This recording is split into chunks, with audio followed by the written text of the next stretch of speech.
बच्चों, आज हम सतत आवेश वितरण का अध्ययन करेंगे। सतत आवेश वितरण से पहले हम बता दें कि हमने अभी तक आवेश के क्वांटमीकरण, क्वांटाइजेशन ऑफ चार्ज का अध्ययन किया है, जिसमें आवेश की प्रकृति जो होती है डिस्क्रीट होती है, उसकी अपनी एक डिस्टिंक्ट आइडेंटिटी होती है, इसे अनिश्चित रूप से विभाजित नहीं किया जाता। ये ई का पूर्ण गुणज होता है, जैसे 1e, 2e, 3e इत्यादि। ई का जो मान होता है 1.6 इंटू 10⁻⁻19 कूलम, बहुत ही कम होता है। और जब हम बात मैक्रोस्कोपिक लेवल, स्थूल स्तर की करते हैं, जहां हम व्यवहारिक रूप में माइक्रोकूलम का प्रयोग करते हैं, जो कि ई के मान का 10⁻13 या 10⁻13 गुना अधिक होता है। और इस स्थूल स्तर पर, माइक्रोस्कोपिक लेवल पर यह कहीं भी दृष्टिगोचर नहीं होता है कि किसी वस्तु का आवेश ई के मात्रकों से घट या बढ़ सकता है। यहाँ पे आवेश का जो अपना कणिका प्रकृति होती है वो लुप्त हो जाती है और वो सतत हो जाता है। आपको सतत वितरण के बारे में थोड़ा सा समझाते हैं ज्यामितीय आकृति के। यदि हम बिंदु रेखा ड्रॉ करें, बिंदु रेखा डॉटेड लाइन बनाएंगे, तो शायद आप नजदीक से इसे बिंदुओं को काउंट भी कर सकते हैं, लेकिन बहुत ही डिस्टेंस से देखेंगे, बहुत ही दूर से देखेंगे, तो आपको ये रेखा प्रतीत होगी, एक सॉलिड लाइन लगेगा। और इस प्रकार बिंदुओं का समूह किसमें वो हो जाता है, सतत एक तरह से रेखा में परिवर्तित हो जाता है। एक और एग्जांपल हम देंगे कि यदि हम शहर में बहुत ट्रैफिक है और बहुत सारे व्हीकल्स हैं रोड पे, तो अगर हम पास हैं तो शायद इस व्हीकल्स को आइडेंटिफाई भी कर ले, पहचान ले और काउंट भी कर ले। लेकिन बहुत दूर से जब हम देखेंगे तो इसमें कोई भी ये जो स्पेस है, जो गैप है, वो हमें दिखाई नहीं देगा, एक सरफेस की तरह ये दिखाई देगा। यही होता है सतत वितरण। और बच्चों, हमने अभी तक जो आवेश का विविक्त प्रकृति है, जो डिस्क्रीट डिस्ट्रीब्यूशन था, जैसे विविक्त प्रकृति आवेश की, विविक्त आवेशों की बात की थी कि चाहे वो कूलम्ब्स लॉ हो या सुपरपोजिशन थ्योरम हो, सब में हम Q1, Q2, Q3, Qn आवेशों की बात कर रहे थे। अब हम यहाँ पे सतत आवेश वितरण का बात करेंगे। सतत आवेश वितरण में एक इम्पॉर्टेंट वर्ड, एक महत्वपूर्ण टर्म होता है चार्ज डेंसिटी, यानी कि आवेश घनत्व, जिसको हम ऐसे डिफाइन कर सकते हैं कि चार्ज पर यूनिट डायमेंशन। और मतलब जो डायमेंशन होगा उसके अकॉर्डिंग उसका घनत्व डिफाइन होगा। आपको पता है डायमेंशन 3 टाइप्स के होते हैं। एक होता है रैखिक या लीनियर, रैखिक, दूसरा होता है पृष्ठ और तीसरा होता है आयतन। इसी प्रकार इसी डायमेंशन के आधार पे सतत आवेश वितरण भी 3 टाइप्स का होता है, 3 प्रकार का होता है। पहला होता है रैखिक आवेश वितरण,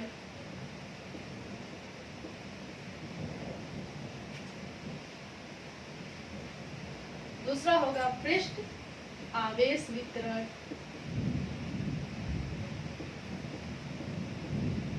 और तीसरा होता है आयतन आवेश वितरण।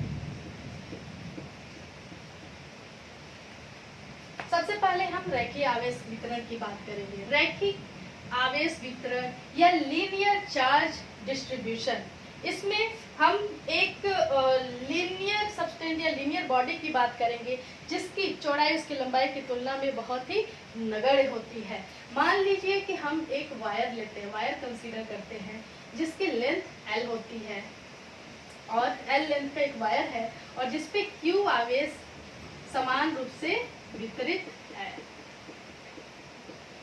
अब इस पे जो चार्ज डेंसिटी, अगर हम बात करें लेमडा है, मतलब लीनियर, अब यहाँ पे ये चूंकि रैखिक है इसलिए जो चार्ज डेंसिटी होगी वो लीनियर चार्ज डेंसिटी या रैखिक आवेश घनत्व होगा,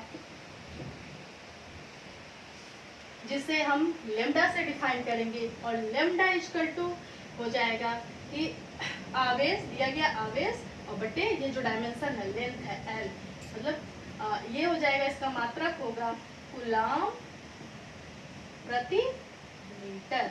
यदि हम इसको छोटे छोटे सेगमेंट में विभाजित कर ले और एक छोटा सेगमेंट ले लें जिसकी लेंथ dl है और इस पे dq आवेश दिया गया है, देन इस इक्वेशन से हम देखेंगे d q equal to lambda into d l, या ये कर ले lambda equal to d q upon d l. ये था रैखिक आवेश वितरण और रैखिक आवेश घनत्व। अब हम आते हैं पृष्ठ आवेश वितरण या सरफेस चार्ज डिस्ट्रीब्यूशन पे। सरफेस की बात करते हैं, वहां पे एरिया आएगा। ऐसा पटल जिसमें लंबाई और चौड़ाई हो, जैसे कि हम आयताकार पटल ले लें, रेक्टेंगुलर शेप का कोई भी ले लें सरफेस, और उस पे हम कहते हैं कि क्यू आवेश यूनिफॉर्मली डिस्ट्रीब्यूटेड है, एक समान रूप से क्यू आवेश इसमें वितरित है। मान लीजिए इसका एरिया जो है ए है और इस पे क्यू आवेश दिया गया, तब यहाँ पे क्षेत्रीय आवेश घनत्व होगा, जो पृष्ठ आवेश घनत्व होगा वो होगा सिग्मा से डिनोट करते हैं, और वो हो जाएगा कुल आवेश क्यू बटे एरिया, और इसका मात्रक होगा कूलाम प्रति मीटर स्क्वायर, कूलाम प्रति मीटर स्क्वायर। इसी तरह इसको अगर छोटे से सेगमेंट इसका ले लें और मान लें कि उसका एरिया है डी ए और इसमें आवेश है d q, then sigma equal to d q upon d a, और यहाँ से ये हो जाएगा d q equal to sigma into d a. अगर आपको पृष्ठ आवेश घनत्व तो पता है और एरिया पता है तो कुल आवेश की मात्रा यहाँ से निकल सकती है। तीसरा हो गया आपका आयतन आवेश वितरण। आयतन आवेश वितरण या वॉल्यूम चार्ज डिस्ट्रीब्यूशन। आयतन आवेश वितरण में हम एक आयताकार पटल लेंगे जिसकी लंबाई, चौड़ाई और ऊंचाई होगी। जैसे कि एक क्यूबॉइड ले लें घनाभ, और माना उस पे क्यू आवेश जो है यूनिफॉर्मली डिस्ट्रीब्यूटेड है, समान रूप से वितरित है।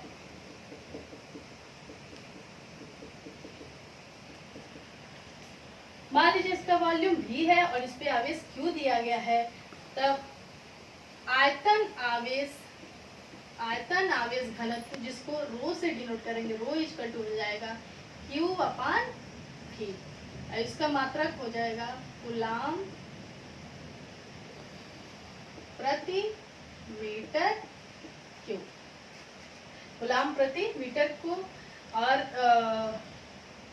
अगर इसका छोटा सा सेगमेंट ले लें और वो हो, उसका आयतन dV हो और उसमें आवेश dQ हो, तो रो इक्वल टू हो जाएगा dQ अपान dV, और dQ इक्वल टू हो जाएगा रो इंटू dV।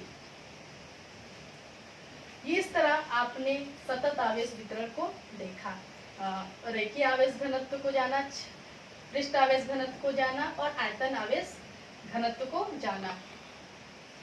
अब हम ये बोले कि इस सतत आवेश वितरण के कारण किसी बिंदु पर क्या बल होगा। सतत आवेश वितरण, सतत आवेश वितरण के कारण किसी बिंदु आवेश पर वैद्युत बल हम देखेंगे।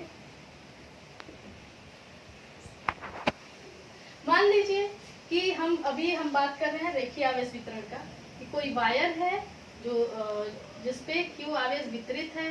इसका छोटा सा पार्ट लेते हैं जो है dl और पूरा लेंथ है ये l, और इस पे dq आवेश दिया गया है, और इससे r डिस्टेंस पे एक पॉइंट चार्ज है जिसकी वैल्यू q0 है। तो r डिस्टेंस पे इसके द्वारा इस पे लगने वाला बल dF होगा कूलम्ब्स लॉ से 1/4 पाई एप्सिलॉन 0 dq q0 अपान r स्क्वायर। अगर हम पूरे ये तार के द्वारा बल ज्ञात करना चाहते हैं L लेंथ द्वारा, तो हम इसको कर देंगे, इंटीग्रेट कर देंगे, dF इक्वल टू हो जाएगा 1/4 pi epsilon 0 integration of dq q0 आप बाहर निकाल सकते हैं बटा r स्क्वायर। अगर हम वेक्टर की बात करेंगे तो इंटीग्रेट यहाँ पे आर यूनिट वेक्टर हो जाएगा, और ये इंटीग्रेट करेंगे एफ वेक्टर हो जाएगा q zero upon 4 pi epsilon zero, और ये हो जाएगा integration of d q r square r cap. Since d q is equal to हमें पहले ही पता है लेमडा इंटू डी एल, तो एफ वेक्टर हो जाएगा q zero upon 4 pi epsilon zero integration lambda into d l upon are square r cap. ये रेखीय आवेश वितरण के समय होगा। अगर हम बात क्षेत्रीय की बात करते हैं, कोई पटल है ए है और इसका हम पार्ट ले रहे हैं डी ए, और इससे आर डिस्टेंस पे पॉइंट पी है, तो एफ वेक्टर इसी तरह आ जाएगा q zero upon 4 pi epsilon zero, और यहाँ पे डी क्यू की जगह आ जाएगा। आपको क्षेत्र पृष्ठ आवेश घनत्व से पता है कि पृष्ठ आवेश वितरण में डी क्यू बराबर होता है sigma into d a upon are square are है। ऐसे ही वॉल्यूम की बात करें, आयतन आवेश वितरण की बात करें, और वहां से पॉइंट पी की बात करें, तो फोर्स होगा F equal to Q zero upon 4 pi epsilon zero sigma rho into D V upon are square are है। Thank you.